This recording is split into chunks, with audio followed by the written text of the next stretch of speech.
おい、聞こえてんのか。電話しろ、ちっちゃいわ。Hai teman-teman, balik lagi di Kita Tera Movie. Dalam video kali ini, saya ingin merangkum sebuah film dari Jepang yang berjudul Hell's Garden. Atau dalam bahasa Jepangnya, film ini berjudul Jigoku no Hanazono, di mana film ini mengisahkan kehidupan wanita kantoran yang ada di beberapa perusahaan. Namun berbeda dengan kehidupan wanita kantoran biasanya, dalam film ini wanita kantoran itu lebih mirip jika disebut dengan geng wanita. Layaknya sekolah susuran yang isinya preman semua, dalam film ini juga diperlihatkan beberapa kelompok wanita kantoran yang memperebutkan kekuasaan dengan menyerang kelompok wanita kantor lainnya. Dan salah satu wanita yang awalnya tidak diperhitungkan sama sekali, akhirnya tampil sebagai wanita kantoran terkuat dalam film ini. Nah, bagaimanakah keseruan filmnya? Sebelum itu, saya selalu mengingatkan agar teman-teman menyaksikan film ini secara utuh, karena mungkin akan ada banyak hal yang tidak bisa saya sampaikan seluruhnya dalam video ini. Dan jika kalian suka dengan channel ini, silahkan langsung saja subscribe dan aktifkan lonceng notifikasinya, agar kalian tak ketinggalan video menarik lainnya dari channel ini.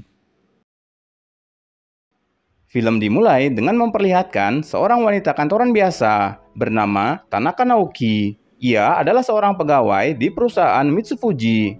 Terlihat jika Naoki ini sama seperti pegawai pada umumnya, di mana ia suka ngerumpi dengan teman-temannya. Namun jika sudah pas waktu kerja, maka ia pun akan bekerja dengan serius. Sekilas tidak tampak keanehan di perusahaan tersebut.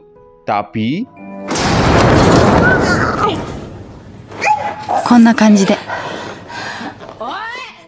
ternyata dalam perusahaan itu terdapat beberapa kelompok pegawai wanita yang lebih tepat jika disebut sebagai geng wanita. Mereka berusaha untuk menjadi kelompok terkuat di perusahaan tersebut, layaknya sekolahan susuran yang isinya gangster semua. Mari saya perkenalkan nama-nama kelompok dalam perusahaan ini. Pertama, The Satake. Mereka adalah sebuah kelompok di departemen penjualan. Kelompok ini dipimpin oleh seseorang bernama Shiori. Ia dulunya adalah penguasa di 5 sekolahan sekaligus, sehingga mendapatkan julukan Shiori si anjing pemarah.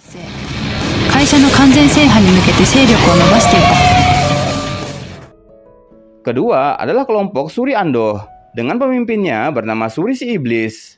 Ia adalah mantan bos dari 3 geng motor wanita yang ada di Jepang. Dan bahkan Suri ini pernah diintai oleh gangster Yakuza. Kelompok ini juga sering sekali berkelahi dengan kelompok Satake.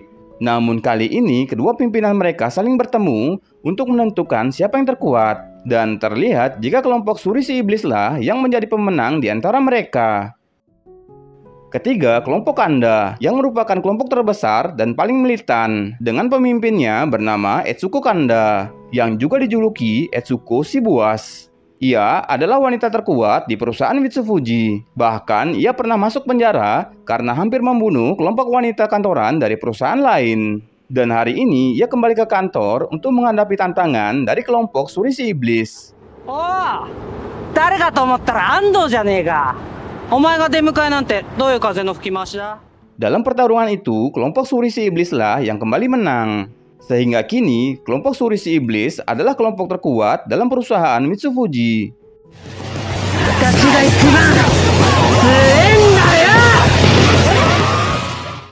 Sangat berbeda dengan kelompok geng wanita yang ada di kantornya, Naoki hanyalah pegawai biasa yang sama sekali tak pernah berkelahi ataupun terlibat dengan geng di sana. Esoknya, saat Naoki berangkat ke kantor, tak sengaja ia melihat anggota kelompok Satake sedang menggoda karyawan pria dari bagian HRD bernama Matsura. Namun tiba-tiba datanglah seorang gadis bernama Ran Hojo yang ingin menolong Matsura. Awalnya anggota Satake ini meremehkan Ran, tapi dengan mudahnya Ran mengalahkan mereka semua.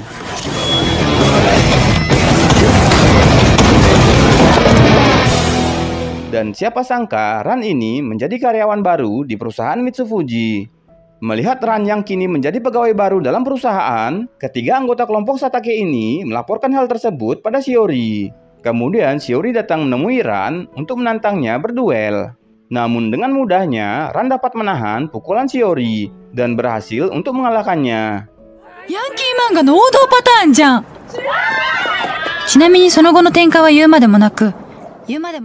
Tak hanya itu, kelompok Kanda pun juga berhasil ia kalahkan. Dan kini tibalah ia akan berhadapan dengan kelompok Suri si Iblis. Dan lagi-lagi dengan mudahnya Ran dapat mengalahkan Suri si Iblis. Maka dengan begitu, kini Ran lah yang menjadi pegawai terkuat di perusahaan Mitsufuji. Berbeda dengan sebelumnya, Ran tak ingin ada lagi perkelahian antar kelompok. Dan ia lebih memilih untuk bekerja seperti biasa. お前何者だよ。は？見たらわかんじゃん。OL だよ。 Seiring berjalannya waktu, Naoki justru malah menjadi akrab dengan Ran. Mereka juga terlihat berangkat bersama. Tak hanya itu, Ran juga terlihat menolong Naoki yang akan diintip oleh seorang pria. Hingga suatu hari saat mereka makan siang, datanglah seorang pegawai dari perusahaan lain bernama Mao Shiratori. Karena mendengar ketenaran nama Ran, maka Mao ingin menantang Ran untuk berduel. Tak senang jika makan siangnya terganggu, maka inilah yang terjadi.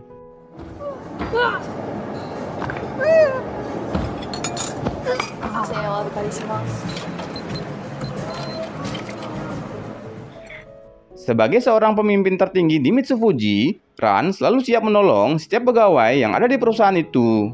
Ia bahkan tak segan untuk menolong rekan-rekannya yang sedang mendapatkan masalah dengan kelompok dari perusahaan lain. Tak seperti pemimpin lainnya, Ran menganggap semua pegawai yang telah ia kalahkan, kedudukannya sama dengannya. Dan hal itulah yang membuat Ran disukai oleh semua pegawai. Naoki terlihat terkesima dengan Matsurama, pegawai pria yang tempo hari sempat diganggu oleh kelompok Satake. Dalam perjalanan pulang, tiba-tiba Naoki dihajar sampai pingsan oleh sebuah kelompok. Mereka juga memberikan surat tantangan pada Ran, yang mana kelompok yang menculik Naoki ini adalah Ryoko Akagi dari perusahaan Thomson. Sebagai bawahan dari Ran, Suri, Kanda, dan Shiori ingin ikut bersama Ran untuk menghadapi kelompok Ryoko. Namun Ran tak ingin melibatkan mereka semua dalam hal ini. Ran memutuskan untuk pergi sendirian menghadapi tantangan tersebut. っていうか私がやられるわけないじゃん。 Sementara itu, Naoki yang baru sadar melihat dirinya sudah diikat di sebuah kursi. Yang kini ia berada di tengah kelompok Ryoko Akagi. Dan kita akan diperlihatkan sosok Ryoko yang bisa dibilang ia adalah seorang banci. Ryoko menculik Naoki adalah untuk memancing Ran agar datang ke tempatnya guna membuktikan siapakah yang pantas untuk menjadi wanita kantoran paling terkuat. Dan tak lama kemudian, Ran pun tiba di sana. Sebelum melawan Ryoko, Ran harus menghadapi 3 anak buahnya terlebih dulu, yang ia sebut dengan trio masketir, yang mana ketiganya juga merupakan wanita setengah pria. Pertama, Ran harus menghadapi si wanita 7 tangan yang bernama Sanae. Namun Ran dapat dengan mudah mengalahkan orang itu.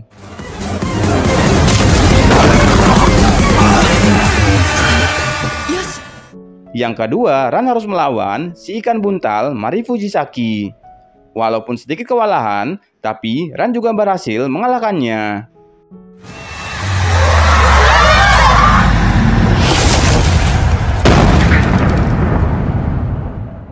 Dan yang ketiga, Ran akan melawan si petir biru Taiko Saiki. Dan disinilah Ran dapat dengan mudah dikalahkan oleh si petir biru.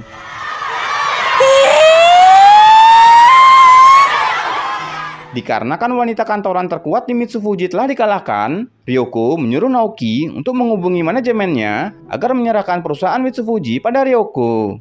Tapi tiba-tiba di sini kita baru mengetahui betapa ganasnya kekuatan Naoki yang sesungguhnya. Semua anak buah Ryoko dapat dengan mudah ia kalahkan. Bahkan ketiga masketir andalan Ryoko juga tak mampu mengalahkan Naoki. Dan disinilah kita juga mengetahui jika sebenarnya Naoki ini adalah anak dari seorang ketua geng yang sangat ditakuti. Hingga bisa dipastikan kekuatan yang Naoki miliki berasal dari sang ayah. Bahkan Ryoko sang pemimpin harus mengakui kekuatan Naoki.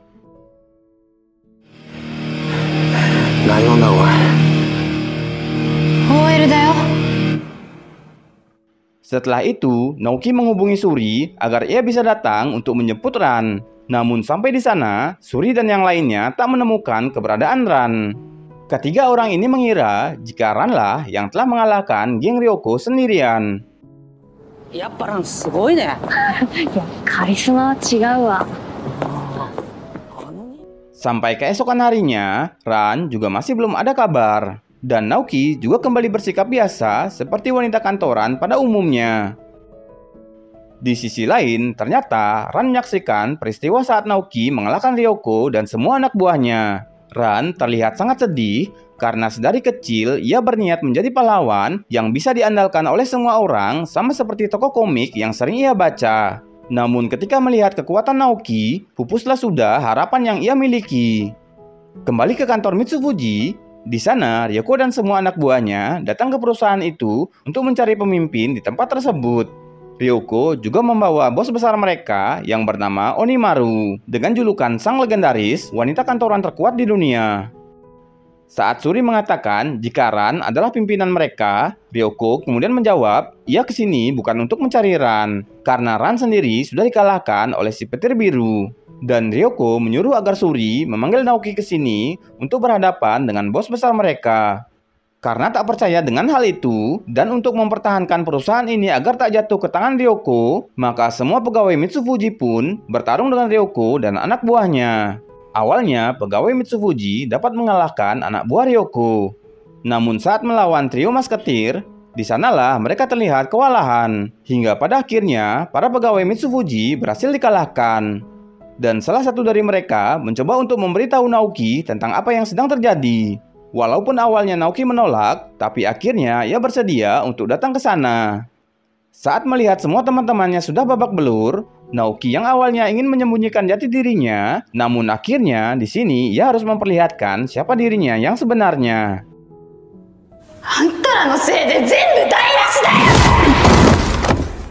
Naoki pun langsung mengajar semua anak buah Ryoko satu persatu.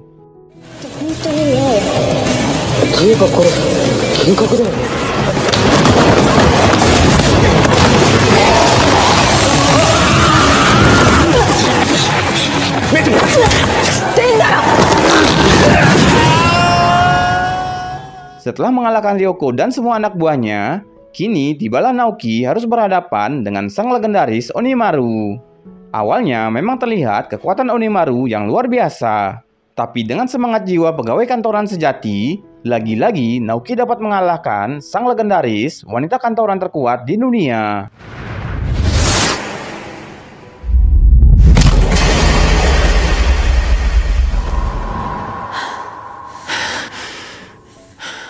Dan dengan begitu, secara otomatis, kini Naoki lah yang menjadi wanita kantoran terkuat di dunia. Beberapa waktu telah berlalu, Ran masih saja tak ada kabarnya. Yang ternyata saat ini, Ran pergi ke tempat tinggal seorang wanita kantoran pertama yang ada di Jepang, dengan julukan Office Lady pertama. Ia bernama Sayo Namase. Kita sebut saja dengan Nenek Sayo. Di sana, Ran meminta Nenek Sayo untuk mengajarinya cara menjadi wanita kantoran terkuat di dunia. Dan Nenek Sayo mengatakan jika hal itu akan berbahaya untuk nyawa Ran sendiri. Namun, Ran akan mengambil segala risiko itu untuk bisa menjadi wanita kantoran terkuat di dunia. Kalau sudah begitu, Nenek Sayo pun berganti baju dan bersiap untuk mengajari Ran. Mula-mula Ran disuruh untuk berduel dengannya agar mengetahui semana kemampuan yang Ran miliki. Namun dengan mudahnya Ran dapat dikalahkan. Setelah sadar, Ran diberitahu kesalahan yang ia lakukan. Jika pertarungan yang Ran lakukan tidak memiliki keanggunan. Hal itu dikarenakan Ran tidak cukup baik dalam pekerjaannya. Karena sebagai wanita kantoran yang baik, ia harus bekerja dengan sepenuh hati dan sungguh-sungguh. Yang tanpa Ran sadari, di sanalah dasar-dasar kekuatan dari seorang wanita kantoran sejati. Untuk itu, Ran pun diajari tentang dasar-dasar dari seorang wanita kantoran yang baik. Ia juga diajari bagaimana cara memfotokopi berkas dengan baik, serta bagaimana cara untuk menerima telepon dengan baik.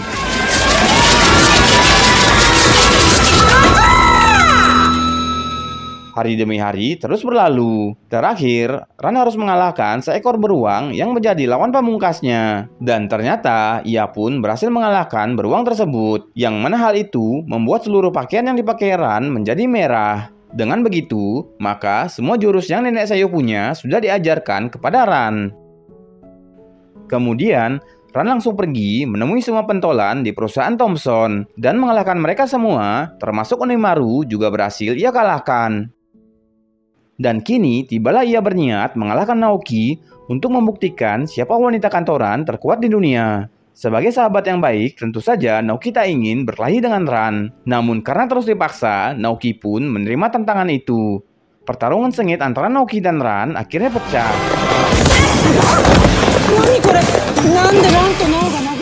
Seluruh ruangan di kantor itu menjadi arena tempat mereka bertarung.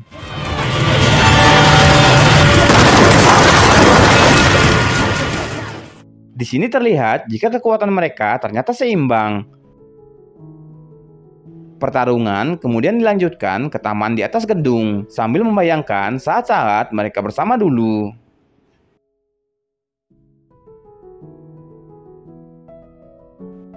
Naoki dan Ran harus mengeluarkan seluruh tenaga yang mereka miliki agar bisa menang. Dan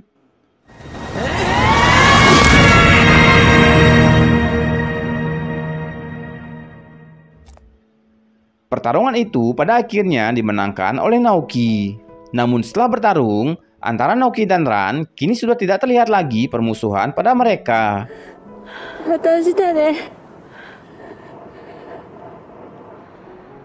Tak lama, Matsurama datang ke tempat Ran. Dan di sanalah Naoki mengetahui jika Matsurama ternyata telah jatuh cinta pada Ran.